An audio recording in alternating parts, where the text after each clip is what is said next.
first I want to present this. It's produced by the New York Academy of Sciences, and it's a report on Chernobyl. Can be downloaded. They translated 5,000 articles from Russian the first time into English. It seems that nearly 1 million people have already died as a result of Chernobyl, despite what WHO says and the IAEA. This is one of the most monstrous cover-ups in the history of medicine, because everybody should know about this. Then we extrapolate through to Japan. Japan is by orders of magnitude many times worse than Chernobyl. Never in my life did I think that 6 nuclear reactors would be at risk. I knew the 3 GE engineers who helped design these Mark I GE reactors. They resigned because they knew they were dangerous. So Japan built them on an earthquake fault. The reactors partially withstood the earthquake, but the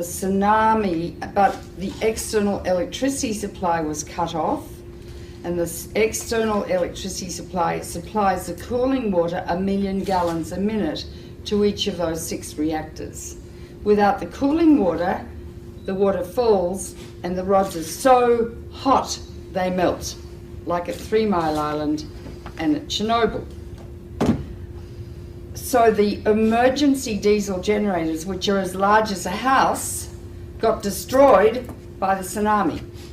So there is no way to keep the water circulating in the reactors. Also, on the roofs of the reactors, not within the containment vessel, are cooling pools. Every year they remove about 30 tons of the most radioactive rods that you could possibly imagine. Each one is 12 feet long and half an inch thick. Gives out so much radiation, like X-rays, that if you stand next to it for a couple of minutes, you'll die. Not drop dead, but with, remember Litvinenko, the Russian who got poisoned by polonium? You'll die like that, with your hair falling out, bleeding to death and dying of massive infection, like AIDS patients die. So these are, and they're thermally hot, so they have to be put in a big pool and continually cooled too. The pool has really no roof. There have been 3 hydrogen explosions blowing off the roof of the building, not the containment vessel of the core, but the roof, and exposing the cooling pool. 2 of the cooling pools are dry. They have no water in them, meaning that the nuclear fuel rods are covered with a material called zirconium. When zirconium is exposed to air, it burns, it ignites. And there have been 2 of the fueling pools at this moment are burning. In the cooling pools are many times, like 10 to 20 times more radiation than in each reactor core. In each reactor core is as much long-lived radiation as that produced by 1,000 Hiroshima-sized bombs. We are dealing with diabolical energy. E equals mc squared. It's the energy that blows up nuclear bombs. Einstein said nuclear power is a hell of a way to boil water, because that is all nuclear power is used for, to boil water through the massive heat, turn it into steam, turn a turbine which generates electricity. Now, when you fission uranium, 200 new elements are formed, all of which are much more poisonous to the body than the original uranium. Although uranium's pretty poisonous, America used it in Fallujah and Baghdad, and in Fallujah, 80% of the babies being born are grossly deformed. They're being born without brains, single eyes, no arms. The doctors have told the women to stop having babies. The incidence of childhood cancer has gone up about 12 times.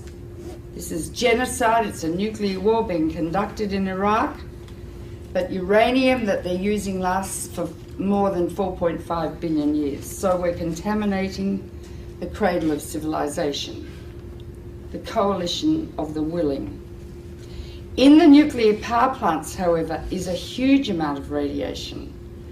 200 elements. Some last seconds, some last millions of years. Radioactive iodine lasts 6 weeks. It causes thyroid cancer. That's why people are saying better take potassium iodide, because that blocks the thyroid uptake of radioactive iodine, which later can cause thyroid cancer. In Chernobyl, over 20,000 people have developed thyroid cancer.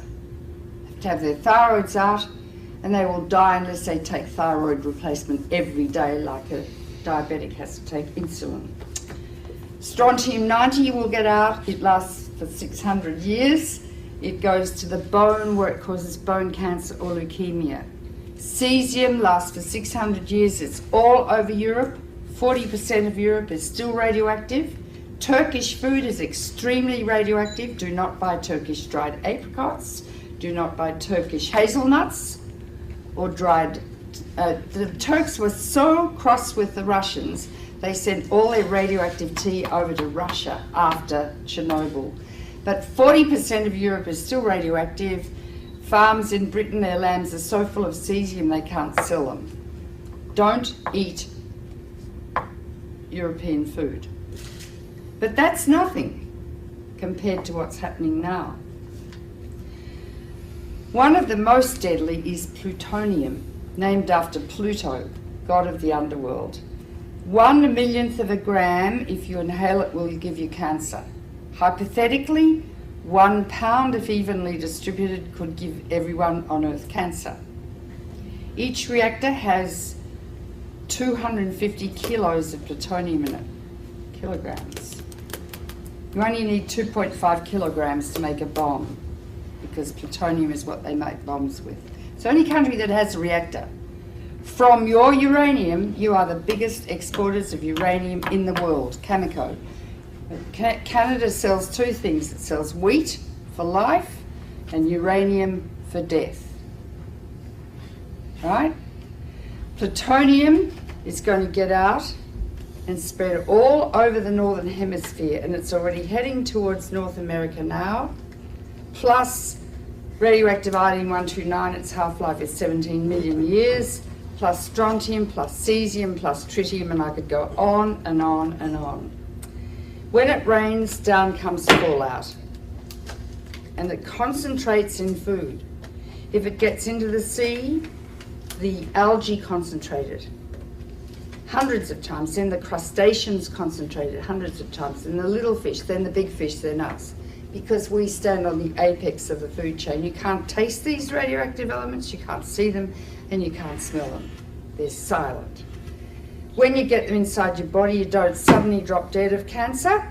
It takes 5 to 60 years to get your cancer. And when the cancer, if you feel a lump in your breast, doesn't say, I was made by some strontium-90 you ate in a piece of fish 20 years ago. All radiation is damaging.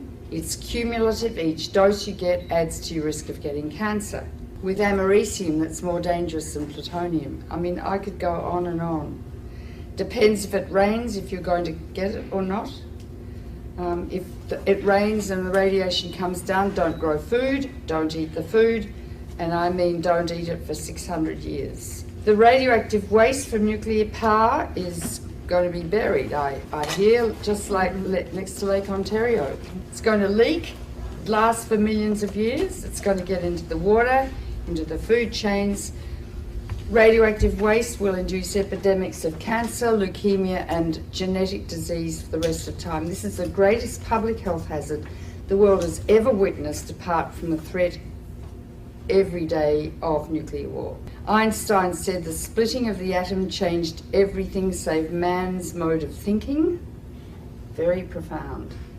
Thus we drift towards unparalleled catastrophe.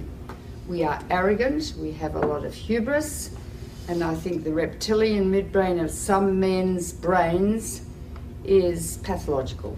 We are now in a situation where we have harnessed the energy of the sun. It is totally out of control, and there's simply nothing we can do about it.